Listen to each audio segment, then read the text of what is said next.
Hello po, welcome po sa aming YouTube channel na sa Pure Day Hello. Vlogs dito sa Australia. Sobrang tagal namin hindi nakapag-vlog. Weekend ngayon, Sunday. Ganito ginagawa namin usually kapag weekend o kaya may araw na nasa bahay lang kami. Kunwari work from home si Dil. Naglalakad kami ng ilang minutes dito sa Boronia Park. So ngayon habang naglalakad tayo, sagutin natin yung nag-comment sa atin. Actually, yung tao yung nagtanong sa atin tungkol dito, pero basahin ko na lang yung isang comment. Magkakatulad naman sila halos. Congratulations po, all the best. Ask lang daw niya kung natural conception po ba kayo or nagpa-IUI or IVF po kayo. For trying din po kasi. Thanks po. Ayan, so konting background lang sa amin sa mga bagong makakapanood ng video na to. Galing kaming Singapore bago kami nag-migrate dito sa Australia. 13 years kami doon, tapos year 2020 nag-big move na nga kami dito sa Australia. Tag-isa kaming visa noon, 190 visa or PR kami dito sa New South Wales. Tag-isa kami ng visa kasi hindi pa kami mag-asawa noon. Pero nung time na yun, 2020, nagbalak na rin kami na magpapakasal kami sa Pilipinas. So bago kami mag-big move dito, nag-inquire na kami sa Pilipinas ng mga pwedeng doon idaos yung event nga. Tapos plano na rin namin na umuwi ng mid-year nung 2020. May ticket na kami para nga magpakasal. So hindi kami nakauwi dahil nga pandemya. Lumipas yung 2020, 2021, hindi pa rin bukas yung border nun, di ba? Parang hindi pa rin, kumbaga nalilift lang unti-unti na wala ng face mask ganun, pero hindi pa clear na bukas yung border. Hanggang nung time nga na yun, sinabi na nung parents namin na magpakasal ng alang daw kami dito sa Australia kesa hintayin pa na magbukas yung border or yun sa Pinas pa. Siguro dahil sa age namin. So yun nga, siguro kaya sinabi yun ng parents namin nung time na yun. Kasi nga yung age namin, kumbaga habang pinatagal mo, patanda ka na ng patanda, diba? Diba yun, feeling ko yun yung main reason, which is okay lang din naman. Hanggang nung inasikaso nga namin siya nung mid 2021, hanggang nagpakasal na kami ng December ng 2021. Kinakwento ko sa inyo yung timeline ng bago kami naging pregnant. So nung 2022, hindi namin iniisip pa yung magka-baby, no? Iniisip din, pero hindi to the point na may pressure. May pressure at may ginagawa kaming action in terms of yung medical consultation nga. So, dumadaan yung 2022. Tapos, parang nagre-rely lang kami sa yung mga online, yung mga ovulation calculator, yung mga ganun. Hanggang nung mid ng 2022, parang naisip namin, ako actually, na bakit kaya hindi nagkakababy. Kasi kung sa mga girls, akala ko kasi dati yung thinking ko, kapag sobrang regular ka nagkakaroon, parang madali ka lang na mabubuntis. Yun ang iniisip ko dati, yun yung thinking ko. So naisip ko bakit kaya hindi kami nagkakababy. Hanggang nag-isip ako na mag-inquire kaya kami sa OB/GYN. Tapos nag-research ako ng mga OB dito sa may area namin na magagaling daw. Nakahanap ako ng isa na maganda raw yung review. So tumawag ako, ang sabi niya sa akin kung meron daw akong referral galing sa GP. Ayan, so dito pala sa Australia, hindi ka i-entertain ng OB unless meron kang referral galing sa GP, General Practitioner. So yun yung tanong sa akin nung tumawag ako, meron ka bang referral? Sabi ko wala. Kailangan daw mag-consult muna ako sa GP. Tapos kung i-refer ako sa OB, saka lang ako pupunta doon sa OB. Tapos kalimutan ko na siya. Sinabi ko lang kay Dale na ganun ang sinabi ng OB. Pero nawala na naman yung momentum ko na mag-act para magpa-consult nga. Hanggang nung year na yun, di ba nagka-COVID tayo? So kapag ka mga nagkaka-COVID, syempre hindi mo naman gusto na maging pregnant ka, di ba? Kasi baka naisip ko baka may itira pa sa katawan mo na virus tapos mapasa kay baby kapag ka naging pregnant ka. Tapos yun, nung June 2022, umuwi kaming Pinas. So yan na, mid na talaga ng taon, umuwi kaming Pinas. Nung time na yun, parang sinasabi ng mami ko na magpahilot daw kaya ako. Yung hilot ng, ano bang tawag sa ganun? Magpahilot ng Yung pangbuntis, kung gusto ko raw. Oo, yung parang ganun, yung para i-check kung yung mattress kung mababa, yung ganun. So, yun ang sinuggest ng mami, pero natapos yung bakasyon ko na hindi ako nagpahilot. Yan, tapos lumipas na ulit yung mga months.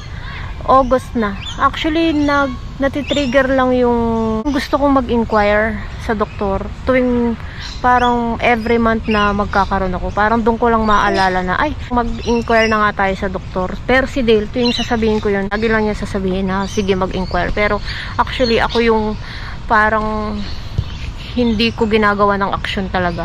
Hanggang nung August 2022, nag-consult na kami sa GP. Yung GP, nandito siya sa may Epping lang, dito sa area namin. Tinanong ng GP, anong matutulong ko sa inyo, diba?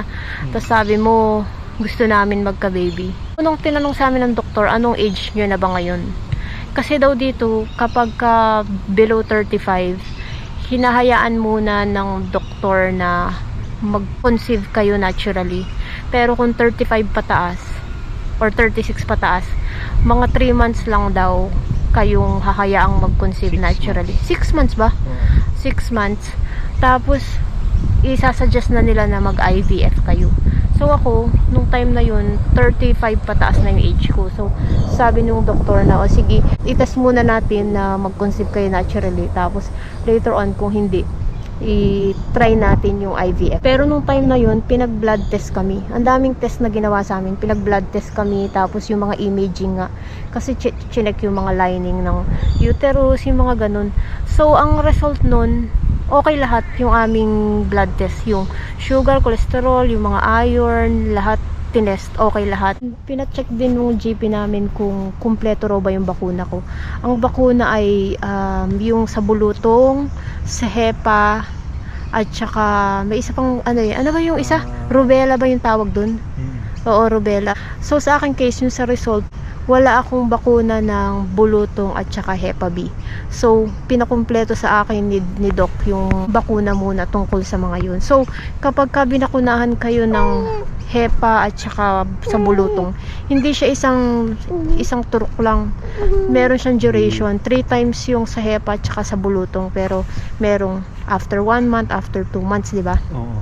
Tapos ang isa pa dun, kapag sa bulutong kayo nagbakuna, hindi kayo pwedeng gumawa ng baby nung time na yun. Kasi yung bakuna ng bulutong, live siya na virus. So, may effect siya sa baby kapag nabuntis ka. So, natapos namin yung bakuna ng sa bulutong ko February 2023. 6 months yun, no? Oo. So, natapos na yung 2022 na kinlear ko lang lahat ng yung sa padoktor, tapos kinlear ko lang lahat ng sa bakuna.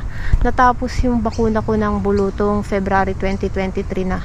Sabi ng doktor, after 1 month pa raw nung last mo na bakuna mo sa bulutong ka pwedeng mag-try gumawa ng baby, kasi parang kumbaga yung virus ay nasa katawan mo pa. Pero sabi naman nung isang kakilala namin na doktor, mas safe daw kung after 2 months, di ba? So, kumbaga natapos na yung first quarter ng 2023. Hindi kami pa rin naging pregnant, no? So, nung 2023, uminom na ako ng folate nun. Kailangan magpa-check muna kayo sa GP nyo kung recommended na uminom ng folate. Pero sa akin, sabi nung GP, uminom na raw ako ng folate. Kumbaga mag-imbak na ako ng folate. Pero lumipas ulit yung 2023 ng ganun na lang.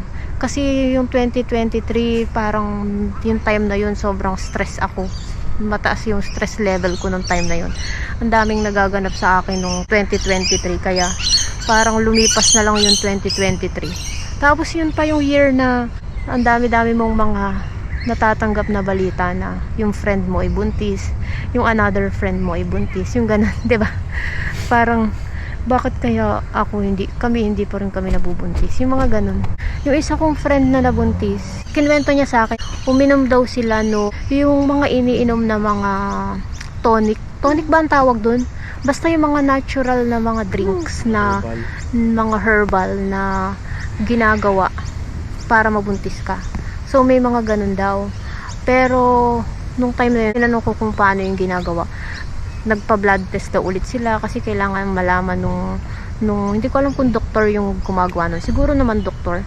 Kailangan niyang malaman yung blood works mo ulit. So naisip ko nun, magpapa-blood test na naman ako, ulitin ko na naman. Parang another consultation na naman. So, parang nahassle ako. Pero, yun nga ulit, every month, tuwing magkakaroon ako, lagi kong maiisip na mag-inquire na kaya tayo doon nga sa may yun gumagawa nga ng tonic.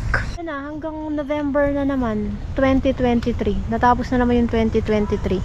Sinabi ko na kay Dale, magpa-check kaya ulit tayo. Kasi yung doktor na pinag-inquire namin noong 2022, nagsara yung clinic. So, nagki-clinic siya sa ibang suburb, which is malayo-layo dito, diba? Kaya, naghanap na naman ulit ako ng GP. Tapos nakahanap ako ng Filipino na GP dito na specialization niya ay yung women's health nga. Nag-inquire na kami noon November na yun. Again, yun ulit pinagawa niya sa amin. Pinakuhanan niya ulit kami ng dugo, pinatest yung dugo, tapos check naman na yung mga bakuna. Si Dale, kuhanan din siya ng dugo. Tapos yung mga imaging ulit. Overall, okay ulit eh, di ba? Sabi pa nga ng doktor, okay naman yung result ng mga dugo nyo. Parang ready naman na kayong magbuntis. Yun nga lang, hindi nga nangyayari. So, tapos na yung blood works namin doon sa bagong GP, sa bagong doktor. Hanggang December ng 2023, umuwi na kami sa Pilipinas ulit. Nagbakasyon ulit kami ng Pasko nun. Nung time na yun, naisip ko, magpahilot kaya ako. Kasi parang wala namang mawawala kung sakaling magpahilot ako, diba? Ayan, so nung umuwi nga kami Pinas, ano yun December to January, nagpahilot ako. Meron taga sa amin na naghihilot talaga. Napunta siya sa amin tuwing gabi. Hindi gabi-gabi. May pahinga din. Kasi masakit din yung hilot Nasaktan ako. Kasi parang tinataas niya yung mattress. Kasi yung mattress ko daw ay parang hindi nakasentro. Hindi ko alam kung nasa kanan, nasa kaliwa. Pero masakit siya. Nakailang session din ako ng hilot nun. Basta masakit, nasasaktan ako. Kasi nga, intolerance ko naman kasi sa pain ay sobrang baba. So, 2024 na. Kabalik na kami dito sa Australia ulit. So, nung 2024, tuloy lang. May mga time na nagpapa-check up talaga kami ulit sa doktor. Tapos, laging sasabihin sa amin na, gusto niyo ba mag-IVF na? Binigyan na kami ng mga listahan. Pwede kami mag-inquire tungkol sa IVF, diba? Ilang beses yun. Pero, dumadaan lang siya sa, parang may mga time na gusto kong mag-inquire, pero, mas maraming time na hindi kasi parang sinabi ni Dale na hindi tayo mag-IVF kasi nga masakit. Kasi yung idea na lagi kang magtuturok, di ba?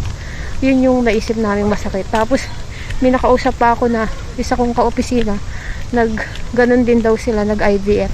Hindi lang daw siya sa physical na sakit stressful din daw siya emotionally kapag may mga time na hindi naging successful yung inilagay nga na fertilized egg.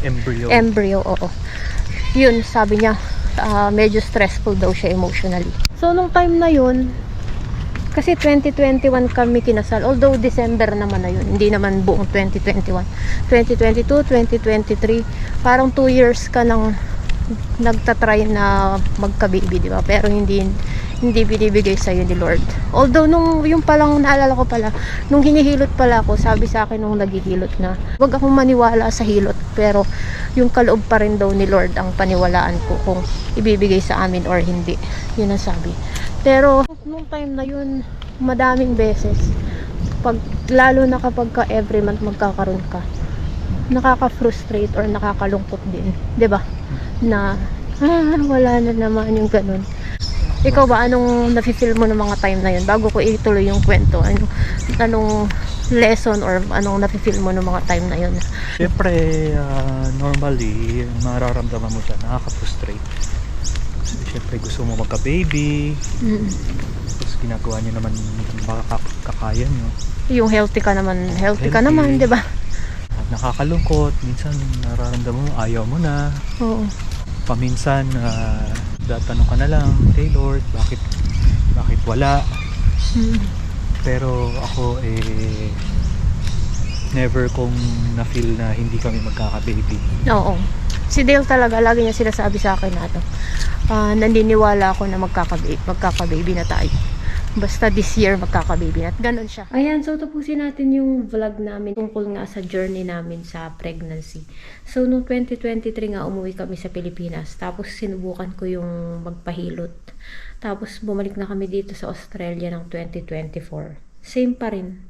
Nagpapa-check up pa rin kami kay Doc kasi nagpa-follow up check up. Naalala ko, may tinry pa si Doc na, kasi laging ina-advise ni Doc na consult na nga daw kami ng IVF. Pero ayaw namin talaga. Tapos chinek ni Doc ulit, nagpa-blood test ulit ako.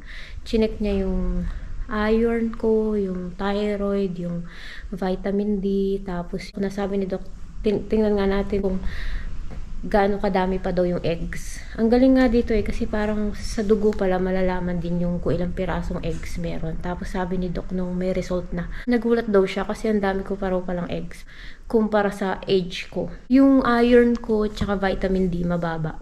Tapos ginawa namin ni Doc, pinataas namin yung iron at tsaka yung vitamin D. Hanggang na-reach na namin yung medyo mataas-taas na level ng iron tsaka vitamin D. Kasi kailangan daw pala yun nasa tamang level din kasi nakakatulong yung iron din sa, saan nga ba? Parang naalala ko sabi ni Doc, tumutulong siya sa pagkapit ng baby. Parang ganun. Hindi ko sure, paki-research niyo lang. Parang ganun yung naalala ko. Tapos, yung dagdag naman na pressure sa akin, kasi 2024 a year of the dragon. So, parang sinasabi ko lagi kay Dale noon na kailangan maging buntis at manganak hanggang at least February ng 2025 kasi pasok pa rin yun sa Year of the Dragon, di ba? Para Year of the Dragon si baby. Tapos, yun na. Buwan-buwan na lang, ganun. So, at least hanggang May dapat mabuntis kasi para February, pasok sa Year of the Dragon. Pero, monthly, wala talaga nangyayari. Hanggang tatapos na yung May. Sabi ko, wala na. Tapos na. Hindi na Year of the Dragon si baby kasi hindi na tayo naging buntis ng May. Pero sinabi ni Dale nun na, wag mo na isipin yung Year of the Dragon na yan. Kasi si baby ay Year of the Lord. Tapos sabi ko, ay, oo nga no. Dapat pala hindi ko na lang nagpaka-pressure sa Year of the Dragon na yun. Tapos yung isa kong friend na close friend ko, ang anak siya nung May or April. Basta around that time. Nanganak siya, tapos sabi ko sa kanya, ay buti ka pa, buntis na. Kasi kami dalawa yung naghihintay na mabuntis nga. Kasi parang halos same yung timeline namin na same kaming halos kinasal. Tapos yun nga yun, nabuntis na una siya ng mga 1 year. Sabi niya sa akin, relax ka lang, wag mo isipin at ma-pressure sa pagbubuntis. Tapos parang sabi ko, sige, ganun na lang gagawin ko. Pero actually mahirap gawin yung pag sinabihan ka na mag-relax ka lang, wag kang ma-pressure kasi nakaka-pressure naman talaga. Hanggang yun nga, natapos na yung May, wala na, hindi na siya Year of the Dragon, pero sabi nga ni Dale, Year of the Lord. Tapos nung time na yun, parang naging relax na lang ako. Nung sinabi ni Dale na Year of the Lords naman si baby, parang naging relax na ako. Tapos naalala ko may isang time na tinanong ko si Dale na sumasagi ba sa isip mo na hindi tayo bibigyan ng baby, anong gagawin natin? Sabi ni Dale noon, wala, same lang nung ginagawa natin, magta-travel pa rin tayo, mag-enjoy pa rin tayo, parang ganun yung sinabi niya. Tapos napaisip ako na, oo nga naman, kumbaga, dapat kaming as a couple, masaya kami, tapos kung magka-baby, bonus na mas masaya. Pero dapat kaming dalawa, i-enjoy pa rin namin, magta-travel kami. Tapos nung sinabi ni Dale na ganun, parang nakalma ako na, oo nga no, dapat pala ganun din yung mindset ko na hindi magpa-pressure nga dahil sa yung mga Year of the Dragon na yan or kung ano man. Hanggang parang June, sumasakit na yung tiyan ko, tapos pumunta kami sa Canberra. Pagbalik namin, sabi ko kay Dale mag-test kami kasi nga sumasakit lagi yung tiyan ko gabi-gabi, tuwing 1:00 ng madaling araw ang sakit niya. Tapos nung nag-test kami, yun, may baby na pala, buntis na pala yun. Yun talaga yung timing ni Lord at saka hindi ko alam kung sa maiksing panahon na yun na parang May to June, July, relax na talaga yung isip ko kung gumana ba talaga yung idea na mag-relax ka talaga at wag ka mag-isip. Kaya kami nagka-baby. Yun nga, naging buntis na kami ng June, July, tapos nagka-baby kami ng March. So, ang advice ko lang sa inyo, siguro yung una kong advice ay magpa-check up kayo. Importante na magpa-check up kasi kahit na feeling ko healthy ako, feeling ko okay naman yung mga kinakain ko, hindi ako kumakain ng mga junk food, soft drinks, hindi ako umiinom, walang mga bisyo-bisyo, ganyan. Hindi pala, meron palang mga kailangan na i-correct. Katulad nga na sa akin, mababa yung iron ko, tsaka vitamin D. Kailangan i-check, kailangan i-correct para mas malaki yung chance na magka-baby. Tapos, sunod kong advice, yun. Yung sinabi nga ng friend ko na wag isipin at wag ma-pressure. Although, hindi siya madaling gawin. Parang pag sinabihan ka na wag kang ma-stress, wag kang ma-pressure, wag mong isipin masyado na gusto mong magka-baby. Ang hirap niyang gawin kasi ang hirap kalaban ng isip. Parang kapag buwan-buwan na nagkakaroon ka, mape-pressure ka talaga na sana magka-baby na. Pero subukan nyo nga din na gawin na wag ma-pressure at wag ma-stress. Ano pa bang advice natin? Yun nakasulat sa akin dito, wag mawalan ng pag-asa. Magkaroon pa rin lagi ng faith na ibibigay ni Lord yung pinagpe-pray nyo na magka-baby. Actually, mas bagay itong advice na ito na manggaling kay Dale kasi sa aming dalawa, si Dale talaga yung pinaka hindi nawala ng pag-asa. Araw-araw yung faith niya na magkaka-baby kami, naniniwala siya palagi. Kasi ako may mga time na nadi-discourage na ako or nalulungkot na ako. Pero si Dale talaga, lagi niyang sinasabi na naniniwala ako magkaka-baby na tayo. Hindi siya talaga nawawala ng pag-asa. Tapos lagi siyang nakikinig ng mga documentary or mga testimony tungkol sa mga couple na yung matagal na nagkakaroon ng baby, tas nagka-baby, tas sinishare niya sa akin yung mga napapanood niya. So, wag mawalan ng pag-asa. At the same time, mag-supportahan niyo yung isa't isa. Ano pa yung advice mo? Ang advice ko, Opo. hindi ikaw. Ano? Ang advice ko ay dahil yung paggawa ng baby ay personal. Oh. Kaya dapat ay personal din yung paniniwala kay Lord.